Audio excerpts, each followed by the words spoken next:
At sa mga hindi po nakakilala sa akin, tuloy ako nagpapasalamat din sa inyo. At sa kay Lord, na nandito para sa amin na hanggang sumusuporta pa rin. At sa simbahan ito po, sa gabi, 5 gabi na pinantayan ko. Yan. At salamat.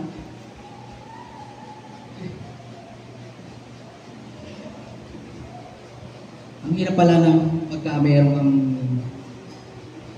may namamatayan na kapamilya. Mas masakit.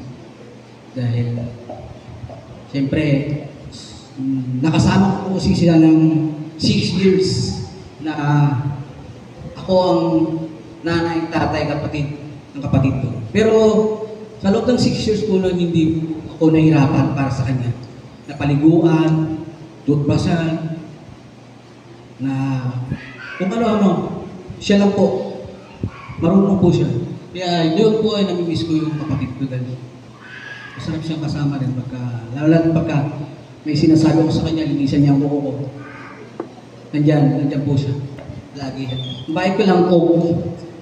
Eh kaso wala tayong coke.